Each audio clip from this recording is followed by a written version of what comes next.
철학에 입문하면 가장 먼저 던지는 질문이 나는 누구인가라는 것입니다. 그래서 철학은 나는 누구인가에 대한 답을 찾는 학문이라고 그렇게 말할 수 있습니다. 필로소피아라고 하고 철학을, 그러니까 지혜를 사랑하는 학문이라는 뜻인데, 철학에서 말하는 지혜는 뭐냐면 결국은 내가 누구인가를 발견하는 것이 지혜라고 합니다. 청계천에서 활빈교회를 개척하면서 이른바 넌마주의 아버지라고 불리웠던 김진홍 목사님은 우리가 아는 대로 계명대학교 철학과를 졸업하신 그런 분입니다. 나는 누구인가? 중학교 때부터 그분은 그 질문을 계속 하고 살았거든요. 나는 도대체 누구인가? 어디서 왔고 어디로 가나? 그래서 그는 자연스럽게 철학과를 들어갔습니다만은 4년을 졸업했는데도 불구하고 나는 누구에게 대한 명확한 답을 못 찾았기 때문에 그는 결국 제발로 신학을 가게 됩니다. 그리고 그는 이제 신학을 공부하면서 자기가 누구인가에 대한 답변을 찾게 되어지고, 그리고 목사하고 평생을 헌신하면서 노년에는 둘의 마을이라고 하는 공동체를 만들어가지고 서로 품앗이 문화를 이끌어내고, 그리고 이제 보면 많은 사람들에게 희망을 주는 그런 삶을 살았던 사람으로 우리가 기억할 수 있다는 것입니다.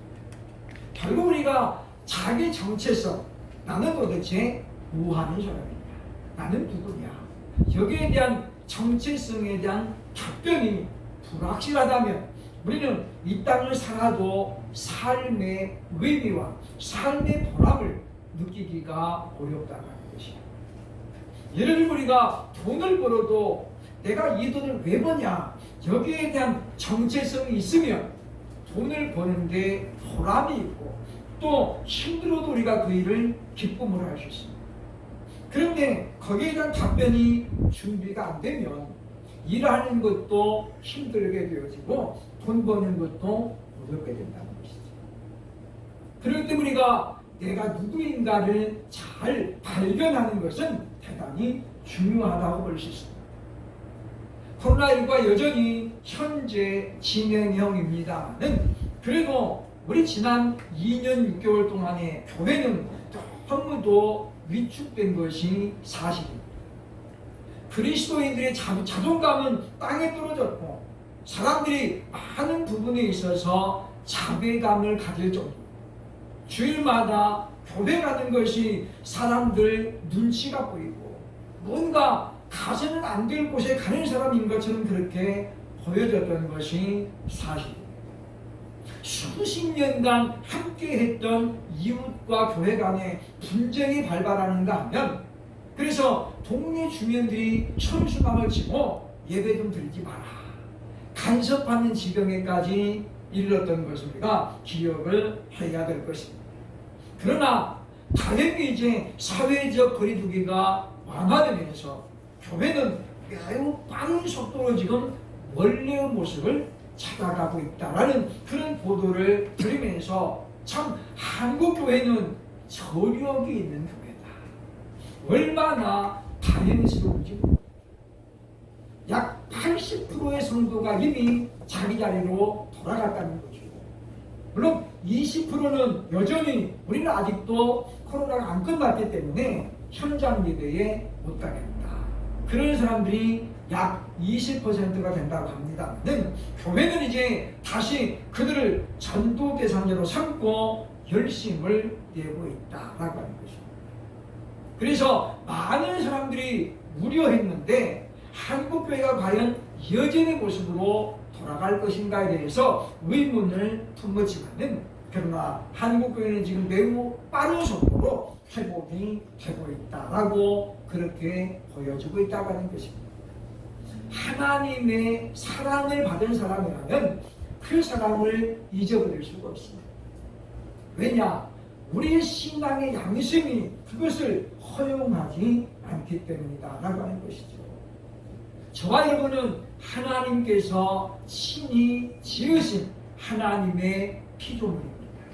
믿으시기를 주의 이름으로 축원합니다. 아멘. 우리는 어쩌다가 부모의 실수나 또는 예고치 않는 사건으로 태어난 그런 존재가 절대 아닙니다. 어떤 분은 말합니다. 피임에 실패해가지고 나는 태어난 무조의 인생입니다. 아무도 기대하지 않았던, 예정이 없었던 부모가 실패해가지고 태어났다는 거죠. 우리는 그러나 그런 존재가 결코 아니라는 거죠. 사람이 자기 길을 계획할지라도 그것을 경영하는 것은 여호와 하나님이라고 잠언은 우리에게 분명히 알려주고 있기 때문이라는 거예요. 그러므로 우리가 생명이 태어난다고 하는 것은 그것은 보통 일이 아닙니다. 그건 말 그대로 우주적인 사건이다라고 볼 수 있습니다. 예전에는 참으로 보면 부모들이 참 독했죠, 그죠? 어떤 분은 원치 않는 임신해가지고 아이를 지우기 위해서 막 뛰어내리기도 하고 양정부를 먹기도 하고 등등 참 지금 생각하면 끔찍한 일들이 많았는데 그런 어마어마한 위기를 극복하고도 태어나는 사람들이 상당히 많이 있습니다. 생명의 신비로움을 우리에게 알게 하는 그런 부분이라고 볼 수 있다라고 하는 것입니다. 건물마다 건축자 이름이 있습니다. 이 건물도 아마도 누군가 지었다라는 기록이 어딘가에 있을 것입니다. 리모델링을 새로 하면서 머릿돌이 이제 감추어졌습니다만은 세상에 저절로 존재하는 것은 절대 없습니다. 우리 예배당 안에 있는 모든 물건 지은 사람이 반드시 있다는 것이죠. 어느 날 갑자기 눈 떠보니까 있었다. 이런 거는 있을 수 없습니다. 하물며 만물의 영장이라고 불리우는 사람을 어느 날 갑자기 원숭이가 변해가지고 사람 됐다라고 주장하는 사람들이 그런 의견을 들어보면 저는 참 불쌍하다 싶습니다. 얼마나 안타깝습니까? 그 수많은 돈 들여가지고 공부해가지고 내리는 결론이 그런 것이다. 얼마나 어이가 없습니다. 우리 믿음의 사람들은 그렇기 때문에 다시 한번 이제 떨어진 자존감을 회복을 해야 될 때입니다. 나는 만왕의 왕이시며 우주의 통치자 되시는 하나님이 만드신 피조물이다. 자기 정체성을 분명히 하는 질문 중에 나는 하나님의 피조물입니다 라는 것을 고백하는 것은 가장 중요하면서도 기본이라고 볼 수 있다고 하는 것입니다. 그러므로 오늘 이 시간 이 말씀을 통해서 우리가 하나님의 피조물이라고 하는 사실이 알게 하는 내용은 과연 무엇인지 함께 말씀을 통해서 확인해 보고 내 정체성에 대해서 다시 한번 확실하게 답변을 준비하는 그런 우리들이 되어야 할 것입니다. 첫째로 우리가 하나님의 피조물의 사실을 알려주는 건 뭐냐면 26절, 27절에 보면 하나님의 형상을 따라 지어졌다라는 의미입니다. 오늘 보면 26절에 말씀합니다. 하나님이 이르시되 우리의 형상을 따라 우리의 모양대로 우리가 사람을 만들고 라고 말씀하죠. 우리의 형상을 따라. 영어 성경에서는 이미지라고 이미지거든요. 이미지가 뭡니까? 딱 봤을 때 들어오는 어떤 느낌이죠, 그죠? 뭔가를 봤을 때 이거 이미지가 뚜렷하다. 우리 이미지란 말을 떠올려야 돼요, 그죠? 형상이라고 하는 것은 이미지를 말합니다. 그런데 하나님의 형상이 도대체 뭘까? 하나님은 영이시라고 성경에서 수도 없이 많은 부분에서 말하고 있잖아요. 하나님은 영이시다. 그러면 영은 실질적으로 우리 눈에 안 보이잖아요. 그런데 하나님에게 이미지가 있다는 거예요. 그래서 많은 학자들이 하나님의 형상이 도대체 뭘까라고 연구를 했습니다만은 그러다 보니까 각 학자들마다 주장이 약간씩 다릅니다. 하나님의 형상이 뭐냐? 그러나 사도 바울은 에베소서 5장 8절로 9절에서 하나님의 형상이라고 볼 수 있는 그런 내용을 언급하고 있습니다. 거기 보면 너희가 전에는 어둠이더니 이제는 주 안에서 빛이다. 빛의 자녀들처럼 행하라. 빛의 열매는 모든 착함과 의로움과 진실함이라. 즉 우리가 빛의 자녀가 되었는데 빛의 자녀는 세 가지 특징이 있다는 거죠. 모든 착함. 두 번째가 뭐예요? 의로움. 세 번째가 진실함이라. 그러니까 우리가 보면 여기에서 하나님의 형상이 뭐냐 유추할 수 있다는 거죠.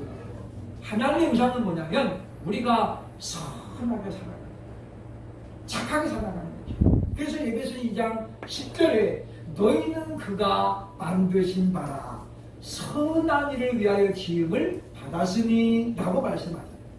그러니까 우리는 선하게 사는 존재로 하나님이 만들었고 우리가 가진 이미지 가운데는 선한 이미지가 있다는 거예요. 또 하나는 의로움입니다. 우리는 누군가가 가르치지 않아도 의와 불의를 구분할 수 있는 거예요. 아, 저거 안 되는데 우리는 누가 안 가르쳐도 본능적으로 안다는 거죠. 그 다음에 세 번째가 바로 진실함입니다. 하나님의 성품 가운데 하나죠. 아멘, 아멘. 예수님이 즐겨 쓰셨던 단어입니다. 진실로, 진실로. 아멘, 아멘. 그 말이죠.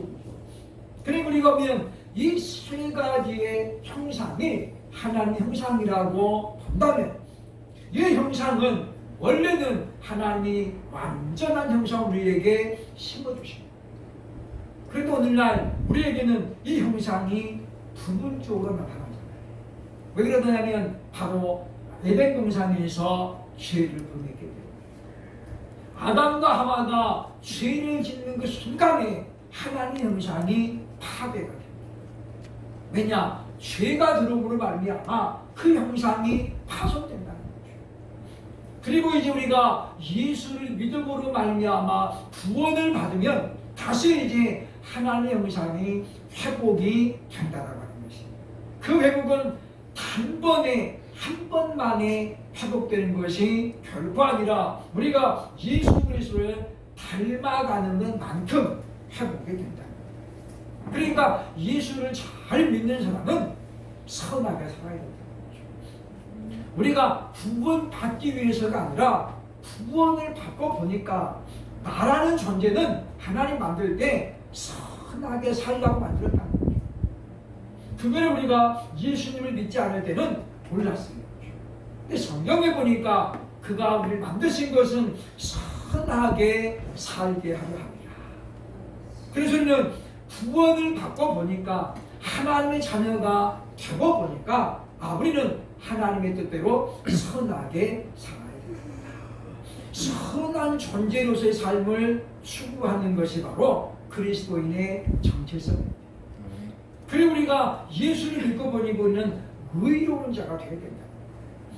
남에게 의로운 상 받고 용감한 시민상 받고 그러려고 하는 것이 아니라 우리가 의롭게 살아가는 것이 바로 예수 그리스도를 닮아가는 것이기 때문에 그러므로 사랑하는 여러분이요, 우리는 이제 소실되어진 파손되어진 죄로 말미암아 파손되어진 하나님의 형상을 우리 스스로가 다시 이제 회복하면서 그 형상을 드러내는 삶을 살려고 힘쓰고 애써야 될 것입니다. 왜냐하면 코로나19가 되면서도 교회는 뚜렷하게 특징을 드러냈잖아요. 동네 주민들이 적극적으로 감싸는 교회가 있었습니다. 이 교회 건들지 마라. 믿지 않는 사람들까지라도 교회를 옹호하는 그런 교회가 있었는가 하면 반대로 동네 주민들이 예배 좀 드리지 마라 해가지고 데모하는 그런 교회도 있었습니다. 어떤 이유일까요? 답은 딱 나와 있습니다. 결국은 빛과 소금처럼 하나님의 형상을 따라 실천했던 교회들은 코로나19 위기에서도 동네 사람들의 적극적인 비호를 받았어요. 반대로 규모는 엄청나게 크지만 하나님의 형상을 보여주지 못한 교회들은 주민으로부터 외면받았다는 거죠. 주일마다 어마어마한 차량들이 교회로 모여들면서 동네가 마비되고, 이거 우리가 참 고쳐야 될 부분 중에 하나죠. 저도 여의도에 한 번씩 집회가 있어서 가보면 주일날 여의도는 차릴 데가 없습니다. 시옷교회에 오는 사람들이 엄청 많아가지고, 그래서 상인들이 불만이 이만저만. 물론 교회 말을 들으면 이해가 됩니다. 멀리서 오니까 차를 끌고 오잖아요. 그럼 사람들은 말합니다. 아니 그 동네도 교회가 있는데 굳이 여기까지 오냐. 물론 믿음 없는 사람들이 하는 말이고 뭔가 모르겠기 때문에 하는 말입니다만, 그러나 그럼에도 불구하고 우리가 흘려들어서는 안 된다. 똑같은 우리가 예수님을 믿고 살아계신 하나님을 예배하잖아요.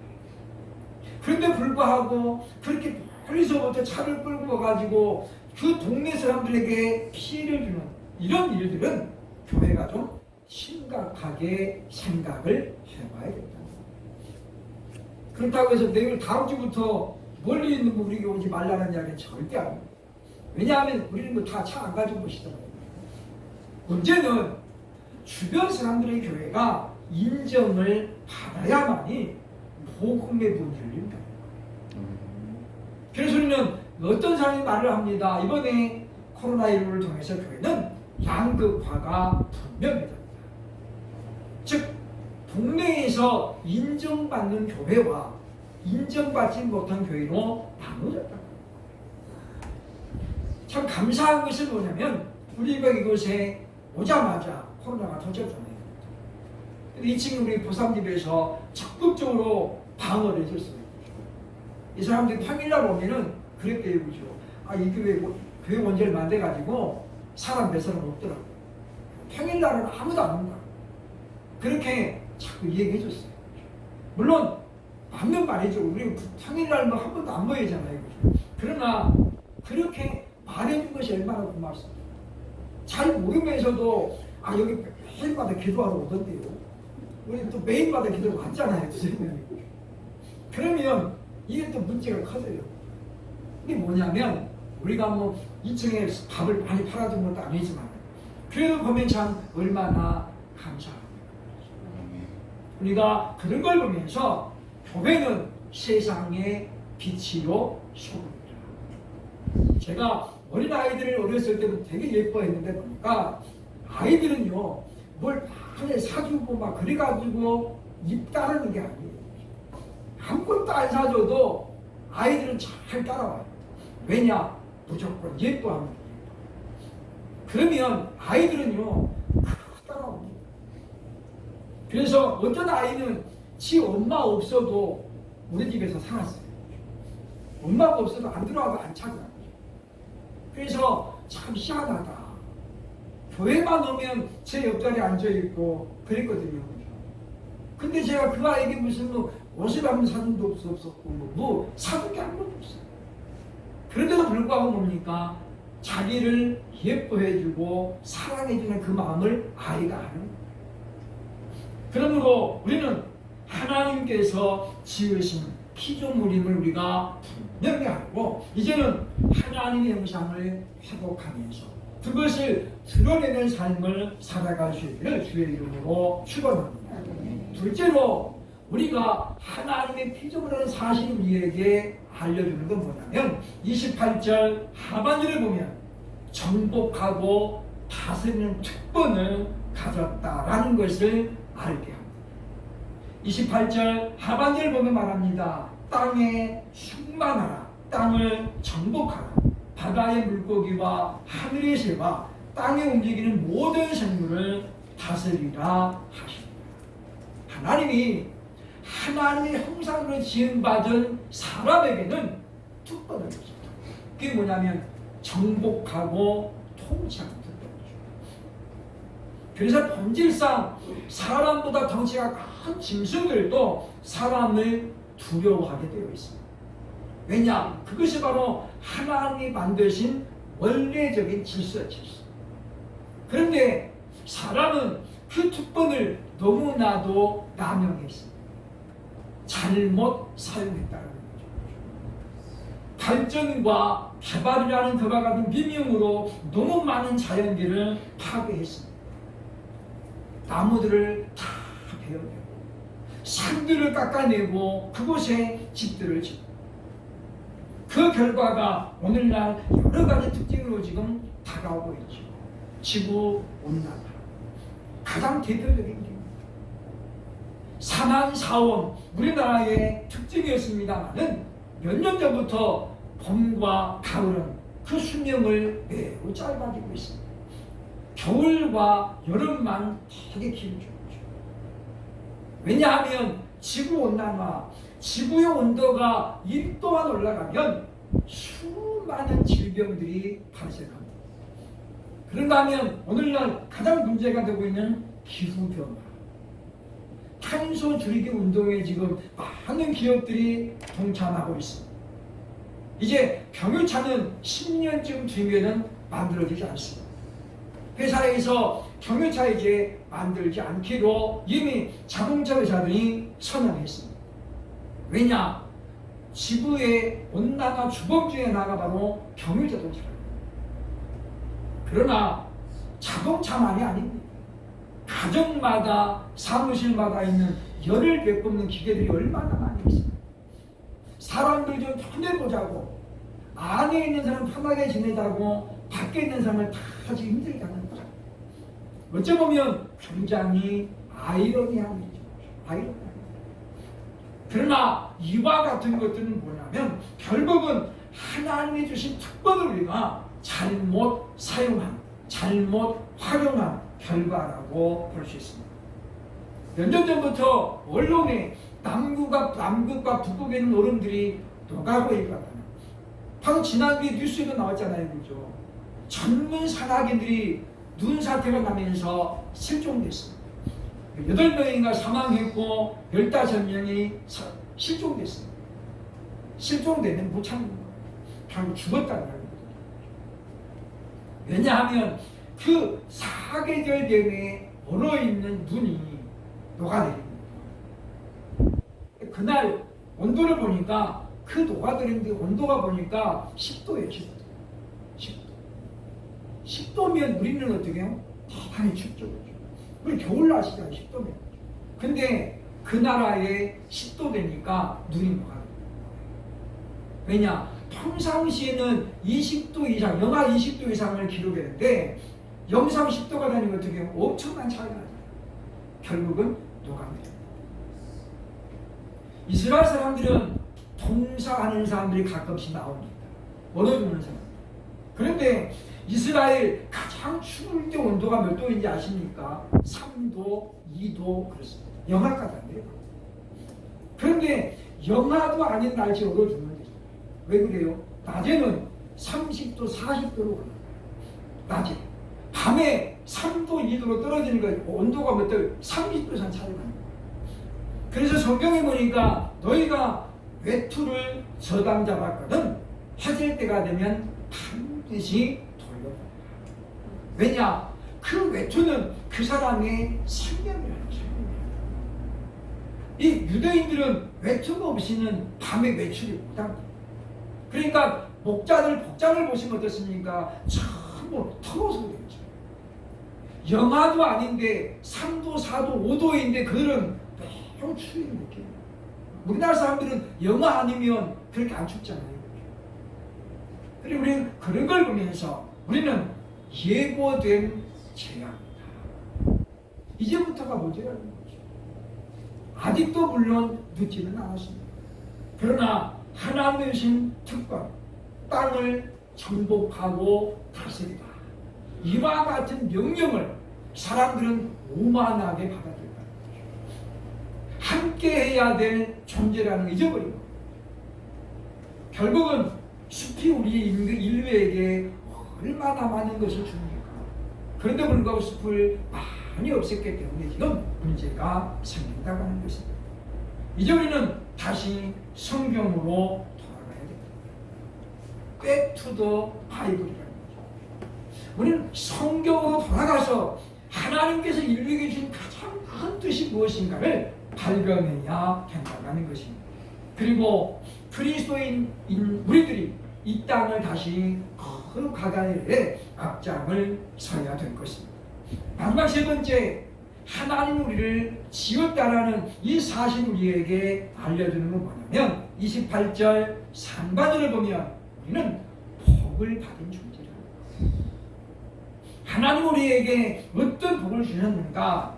바로 28장 상반절에 말합니다. 하나님이 그들에게 복을 주시며 그들에게 이르시되 생육하고 번성하여 땅에 생육하고 번성, 이게 하나님이 주신 복입니다. 그죠? 네, 우리가 생명은 하나님이 주신 거예요. 사람이 아무리 노력한다고 해서 되는 게 아닙니다. 그래서 야곱의 아내였던 라헬이 야곱에게 말하자면 따로 자녀를 낳게 해달라 때를 쓰잖아요. 성경에 자세히 안 나오지만은 라헬이 얼마나 야곱을 들들 볶았겠어요. 야곱이 뭐라고 그러니까 내가 하나님을 대신하리라. 그대로 하여금 성취지 못하게 하는 일은 하나님이신데 내가 하나님을 대신하리라 이야기합니다. 야곱은 모든 생명이 하나님께로부터 온다는 것을 믿었던 사람입니다. 그랬던 그 라헬을 불쌍히 여기십니다.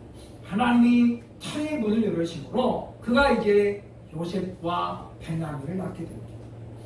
그러므로 사람 여러분이요, 우리는 하나님이신 생육하고 번성해야 될 복을 사람들은 너무 일찌감치 제한해버렸어요.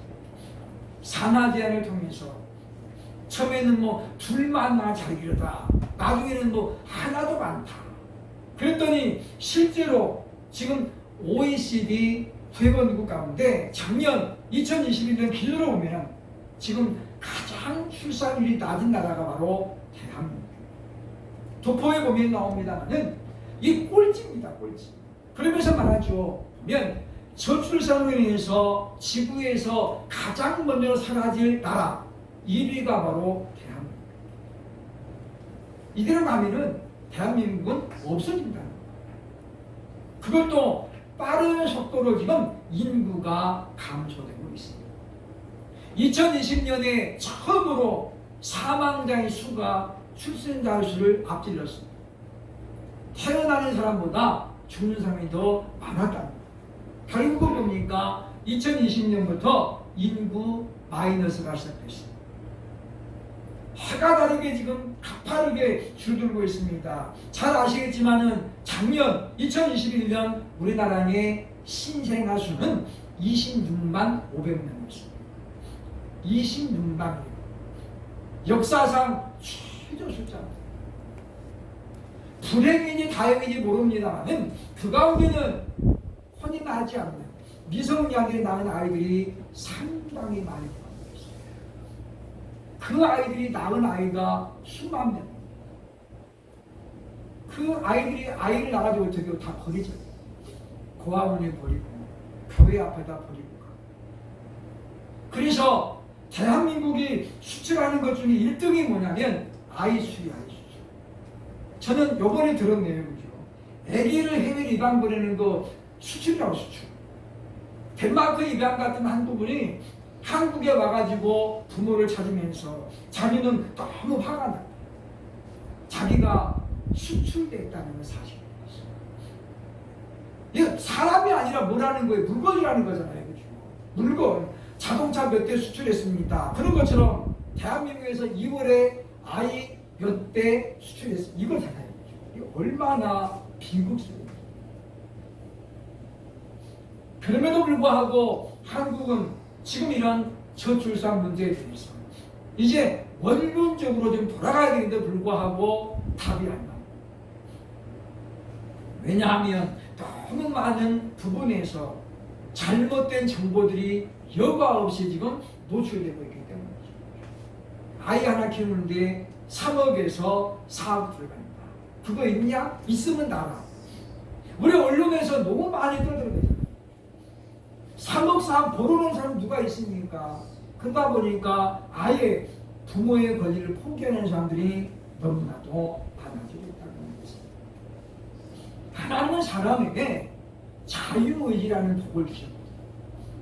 우리는 이 자유의지를 잘못 활용해가지고 하나님의 주신 복을 거절하는 그런 용도로 지금 쓰고 있다고 합니다. 참 현실적으로 보면 여러 가지 안타까움이 있습니다만 우리는 이제 다시 한번 하나님이 인류에게 주신 특권과 복에 대해서 냉정하게 돌아봐야 할 때가 아닌가 싶습니다. 생육하고 번성해야 땅을 충만하고 그리고 다스릴 수 있습니다. 그래야만이 다스릴 수 있는데 우리는 이제 뭡니까? 지금 너무 지금 현재 생각을 잘못해왔다는 것이죠. 앞만 보고 경제 성장만을 추구했습니다. 그러나 그것이 결국은 멸망으로 가게 되죠. 계시록 17장, 18장에 바벨론의 멸망을 선포합니다. 바벨론의 멸망. 가장 화려했던 역사를 가졌던 바벨론. 그러나 그랬기 때문에 망하는 것입니다. 우리는 하나님의 형상과 지음을 받은 하나님의 피조물임을 다시 한번 생각하고 이제 우리의 삶의 전 영역에서 하나님의 특권과 복을 누리면서 살아가는 하나님의 피조물로서 살아가면서 우리 자존감과 자긍심을 높여가는 세상을 향해서도 나는 하나님의 피조물 하나님의 걸작품이라고 한 이와 같은 확신을 가지고 살아갈 수 있는 저와 여러분 될 수 있기를 주의 이름으로 축원합니다. 아멘.